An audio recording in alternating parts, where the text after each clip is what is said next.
तो जैसे कि पिछले एपिसोड में हमने देखा था, जो नानगोंग यान होता है वो लिन्यू से काफ़ी ज़्यादा डर जाता है और वो लिन्यू की तरफ अपनी दोनों स्पेस रिंग और वो जो बचा होता है उसे लिन्यू की तरफ फेंक देता है। जिसके बाद अब जो लिन्यू होता है वो भी उन स्पेस रिंगों को ले लेता है। वो उन स्पेस रिंगों को लेते हुए नानगोंग यान से बोलता है कि नानगोंग यान, तुमने ये सही फैसला लिया है, लेकिन मैं तुम्हें एक चीज़ बोलना चाहूँगा कि अगर तुम मुझे कभी भी मारना चाहो तो तुम किसी भी टाइम आ सकते हो। और इतना बोलकर अब जो लिन्यू होता है वो नानगोंग लिन को लात मारकर उसे उसके फादर की तरफ फेंक देता है। और जो नानगोंग यान होता है वो लिन्यू से बोलता है, लिन्यू याद रखना, तुमने आज मेरे बेटे के साथ में जो कुछ भी किया है उसका मैं तुमसे बदला लेकर आऊँगा और बहुत ही जल्द जब एम्परर जियाओ टियान वापस आ जाएंगे तो उस टाइम पर तुम मेरे हाथों से नहीं बच पाओगे।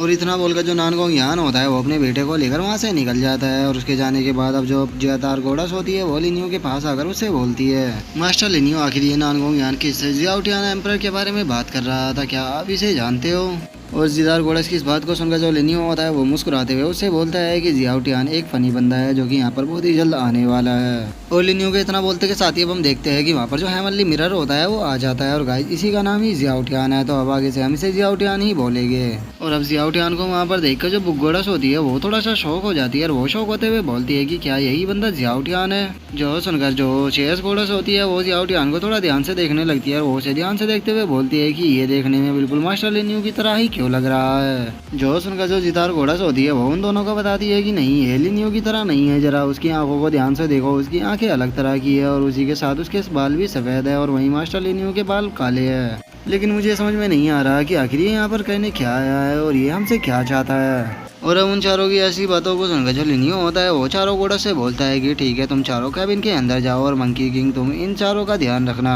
और अब लिन्यू की इस बात को सुनकर वे जो चारों गोडस होती है वो कैबिन के अंदर जाने लगती है और उनके साथ में जो मंकी किंग होता है वो भी जा रहा होता है। और तभी जो जितार गोडस होती है वो लिन्यू से बोलती है कि मिस्टर लिन्यू, आप अपना ध्यान रखना। और अब उन चारों के वहाँ से चले जाने के बाद हम देखते हैं कि जो जियाओ टियान होता है वो सीधे आकर लिन्यू के सामने खड़ा हो जाता है और वे दोनों अपने ऑरा को निकालने लगते हैं। और जो जियाओ टियान होता है वो हंसते हुए लिन्यू से बोलता है कि लिन्यू, क्या अब तुम मेरे हाथों से मरने के लिए तैयार हो? क्योंकि मैं इस दिन का काफी लंबे टाइम से इंतजार कर रहा था। और जियाओ टियान की इस बात को सुनकर जो लिन्यू होता है वो जियाओ टियान की तरफ देखते हुए उससे बोलता है कि मैं मरने से बिल्कुल भी नहीं डरता, और रही बात तुम्हारी, तो मुझे नहीं लगता है कि तुम यहाँ पर मेरा एक बाल भी उखाड़ पाओगे। और अब लिन्यू की इस बात को सुनकर जो जियाओ टियान होता है उसे काफ़ी ज़्यादा गुस्सा आ जाता है और वो गुस्से में अपने ऑरा को निकालने लगता है, जिस कारण हम देखते हैं कि जियाओ टियान के अंदर से काफ़ी ज़्यादा प्रेशर निकल कर जाने लगता है। और अब जियाओ टियान की पावर को देखकर जो चारों गोडस होती है वे भी काफ़ी ज़्यादा शौक हो जाती है। और अपनी पावर को दिखा देने के बाद जो जियाओ टियान होता है वो खुश होकर लिन्यू से पूछता है कि लिन्यू, अब बताओ तुम मेरी पावर को देखकर क्या कहते हो, कि क्या मैं तुम्हें खत्म कर सकता हूँ या नहीं? और जियाओ टियान की इस बात को सुनकर जो लिन्यू होता है वो मुस्कुराते हुए जियाओ टियान से बोलता है कि हाँ, तुम पिछली बार से थोड़ा स्ट्रॉन्ग तो हो गए हो। और इतना बोलकर जो लिन्यू होता है वो अपने मन में सोचता है कि इस जियाओ टियान की पावर तो दिन पर दिन बहुत ही ज़्यादा बढ़ती जा रही है और अगर ये इसी तरह से ग्रो करता रहा तो मुझे लगता है कि बहुत ही जल्दी है जो बुद्धा एम्परर है उसे भी पीछे छोड़ देगा। और लिन्यू ये सब कुछ सोच ही रहा होता है, लेकिन तभी जो जियाओ टियान होता है वो थोड़ा सीरियस होकर लिन्यू की तरफ देखने लगता है और वो लिन्यू को देखते हुए उससे बोलता है कि मैं देख सकता हूँ कि तुम भी पिछली बार से थोड़े स्ट्रॉन्ग हो गए हो। और जियाओ टियान की अब इस बात को सुनकर जो लिन्यू होता है वो मुस्कुराने लगता है और वो मुस्कुराते हुए जियाओ टियान से बोलता है कि थोड़ा नहीं, मैं पिछली बार से बहुत ही ज़्यादा स्ट्रॉन्ग हो चुका हूँ और इस टाइम पर भी तुम मेरे अपोनेंट नहीं हो, मैं तुम्हें बहुत ही आसानी से ख़त्म कर सकता हूँ। और अब लिन्यू की इस बात को सुनकर जो जियाओ टियान होता है उसे बहुत ही ज़्यादा गुस्सा आने लगता है और वो गुस्से में चिल्लाते हुए लिन्यू से बोलता है कि नहीं, ऐसा नहीं हो सकता, मैं तुमसे अभी भी ज़्यादा पावरफुल हूँ। और इतना बोलकर जो जियाओ टियान होता है वो गुस्से में पावर अप करना शुरू कर देता है, जिस कारण हम देखते हैं कि वो जो शिप होती है वो भी टूटने लगती है। लेकिन लिन्यू को उसकी पावर देखकर कोई भी फर्क नहीं पड़ता, वो उसे बोलता है, मुझे लगता है कि तुम्हें यहाँ पर इस तरह बेफालतू के अपने पावर को नहीं दिखाना चाहिए, क्योंकि अभी तुम्हारी पावर को देखकर भी मुझे ऐसा नहीं लग रहा कि तुम मेरा कुछ बिगाड़ पाओगे, तुम अभी भी मुझसे काफी ज्यादा कमजोर हो। और अब लिन्यू की इस बात को सुनकर जो जियाओ टियान होता है वो भी पावर अप करना रोक देता है और लिन्यू की तरफ देखते हुए हंसकर उससे बोलता है कि हाँ, मैं देख सकता हूँ कि तुम अभी भी मुझसे ज्यादा पावरफुल हो, लेकिन बहुत ही जल्द मैं तुम्हें पीछे छोड़ दूंगा, जिसके बाद मैं तुम्हें खत्म करने के लिए दोबारा से यहाँ पर आऊंगा। और अब इतना बोलकर जो जियाओ टियान होता है वो हेवनली मिरर की मदद से वहाँ से निकल जाता है। और अब उसके वहाँ से जाने के बाद जो लिन्यू होता है वो अपने मन में सोचता है कि ये बंदा दिन पर दिन बहुत ही ज़्यादा पावरफुल होता जा रहा है, अगर मेरे पास ब्रह्मा फ्रूट और उसी के साथ टॉक्सिक के 8 पार्ट और गोल्डन बॉडी नहीं होती तो ये आज मुझे यहाँ पर ख़त्म कर देता।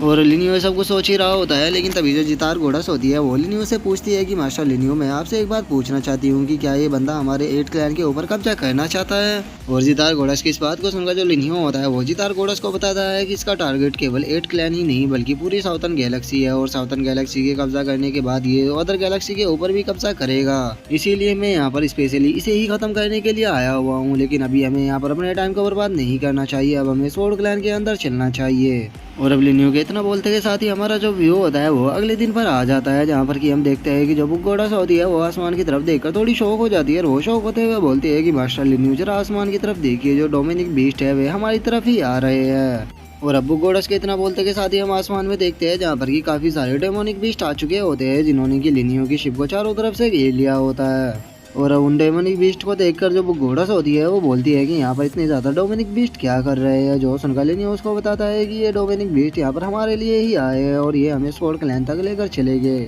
और लिनियो की तरह बोलते हैं हम देखते हैं कि वे जो डोमिनिक बीस्ट होते हैं वो सीधा लिनियो की शिप के ऊपर अटैक कर देते हैं, जिस कारण जो घोड़स होती है वो लिनियो के पास आकर गिरती है, लेकिन जो लिनियो होता है वो उसे संभाल लेता है। जिसके बाद अब हम नानगोंग यान को देखते हैं, जो कि वहाँ पर आ चुका होता है, और वो लिनियो की तरफ देखकर हंसते हुए उसे बोलता है कि लिनियो हम दोबारा मिल गए। तुमने तो उम्मीद भी नहीं की होगी कि हम लोग दोबारा इतनी जल्दी मिल जाएंगे, लेकिन जैसा कि मैंने तुम्हें बोला था कि मैं तुम्हें अपने हाथों से मारूंगा, तो आज वो दिन आ चुका है। और अब नानगोंग यान के इतना बोलते हम देखते हैं कि वहाँ पर एक और पर्सन आ जाता है, जो कि लिनियो से बोलता है कि मेरा नाम नॉर्थन प्राइम है और मैं यहाँ पर अपने बेटे का बदला लेने के लिए तुमसे आया हूँ। जिसके बाद अब हमें इस बंदे के बारे में बताया जाता है कि ये बीस्ट क्लैन का चीफ है, जिसका नाम की नॉर्थन प्राइम है। जिसके बाद अब हम नानगोंग यान को देखते हैं, जो कि लिनियो की तरफ देखकर हंसने लगता है, और वो हंसते हुए लिनियो से बोलता है कि लिनियो मैंने तुमसे बोला था कि मैं तुम्हें अपने हाथों से मारूंगा, तो अब वो टाइम आ चुका है, तो तुम मरने के लिए तैयार हो जाओ। और उन लोगों की बातों को सुनकर जो लिनियो होता है वो उनसे बोलता है कि मुझे प्लीज मत मारना, मैं तुम लोगों के सामने सरेंडर करने के लिए तैयार हूँ।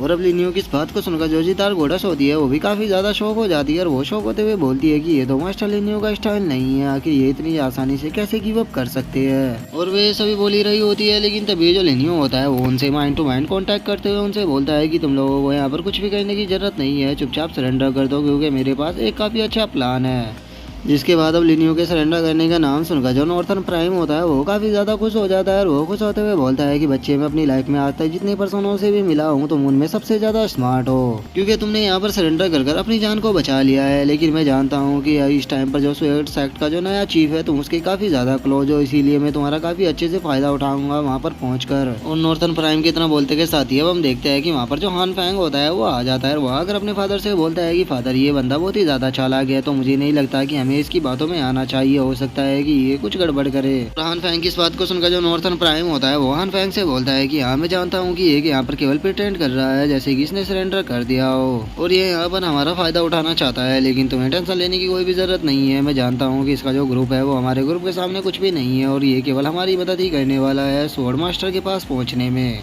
एक बार जरा हम स्वॉर्ड सेक्ट के अंदर पहुँच जाए, उसके बाद देखना कि मैं इसके साथ क्या करता हूँ। और अब नॉर्थन प्राइम के इतना बोलते के साथ ही जो हमारा आज का एपिसोड है वो यहीं पे खत्म हो जाता है। तो अब नेक्स्ट एपिसोड में देखेंगे कि आगे क्या होता है। अगर आप लोगों को वीडियो अच्छी लगी हो तो वीडियो को लाइक करना, चैनल को सब्सक्राइब करना। मैं मिलता हूँ नेक्स्ट एपिसोड में, तब तक के लिए बाय बाय गाइस।